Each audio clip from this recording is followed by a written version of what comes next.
বর্ষা মৌসুমে বাজারে সরবরাহ বাড়ায় ঝিনাইদহে কমেছে সব ধরনের মাছের দাম। সপ্তাহের ব্যবধানে কোটচাঁদপুরের বাজারগুলোতে রূপচাঁদা, পাঙ্গাস, তেলাপিয়া সহ চাষের প্রায় সব ধরনের মাছের দাম কেজি প্রতি ৩০ থেকে ৫০ টাকা পর্যন্ত কমেছে। তবে দেখা মিলছে না দেশীয় প্রজাতির মাছের। এ নিয়ে আরও জানাতে যুক্ত হচ্ছেন রাসেল।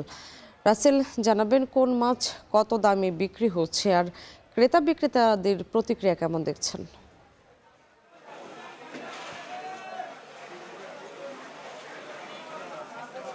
শাম্মী, আমি এই মুহূর্তে রয়েছি ঝিনাইদহের অন্যতম সবচেয়ে বড় যে মাছের আড়ত রয়েছে কোটচাঁদপুর মাছ বাজারে, এবং ভোরের আলো ফোটার সঙ্গে সঙ্গেই এ বাজারে যে মাছ বিক্রির কর্মযজ্ঞ সেটি কিন্তু শুরু হয়েছে। আমরা দেখেছি এই অঞ্চলের মাছ চাষি এবং ব্যবসায়ীরা বিভিন্ন পরিবহন যোগে কিন্তু এই বাজারে মাছ নিয়ে এসেছেন। তবে সরবরাহ বেশি থাকার কারণে কিন্তু আজকে মাছের দাম কিছুটা কম রয়েছে। তবে ক্রেতা যারা রয়েছে তারা কিন্তু বলছে যে গত সপ্তাহের তুলনায় কিছুটা কম থাকলেও তাদের নাগালের বাইরে রয়েছে। আমি যদি আজকের বাজার দরটা যদি একটু বলি তাহলে ইলিশ প্রকারভেদে ৮০০ থেকে ২০০০ টাকা কেজি দরে বিক্রি হচ্ছে। আর রুই মাছ সেটিও কিন্তু ৩০০ থেকে শুরু করে ৬০০ টাকা প্রকারভেদে বিক্রি হচ্ছে।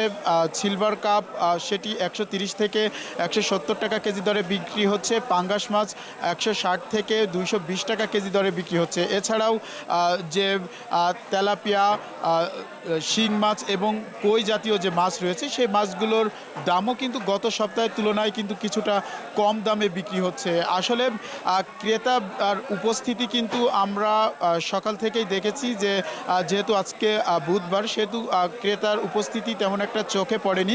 তবে ব্যবসায়ী যারা রয়েছে তারা কিন্তু বলছে যে বেলা বাড়ার সঙ্গে সঙ্গে ক্রেতার উপস্থিতি কিন্তু বাড়ে। আমরা কয়েকজন ক্রেতার সঙ্গে কথা বলেছি, তারা জানিয়েছেন যে আসলে নিত্যপণ্যর দাম যেভাবে ঊর্ধ্বগতি হচ্ছে সেখান থেকে মাছের যে দামটা রয়েছে সেটি কিন্তু তাদের হাতের নাগালের বাইরে রয়েছে। যেহেতু গত সপ্তাহের তুলনায় কিছুটা কিন্তু মাছের দাম কম রয়েছে। তবে এ বাজারে দেশীয় যে প্রজাতির মাছ রয়েছে সে মাছের আনাগোনা কিন্তু আমাদের চোখে পড়েনি। আসলে দেশীয় মাছের কথা জানতে চাইলে ব্যবসায়ীরা বলছেন যে বর্ষার ভরা মৌসুমেও কিন্তু দেশীয় জাতীয় যে সকল মাছ রয়েছে সেই মাছগুলো কিন্তু বাজারে আসছে না, যার কারণে কিন্তু অল্প সংখ্যক যে মাছগুলো রয়েছে তার দাম কিন্তু চড়া রয়েছে।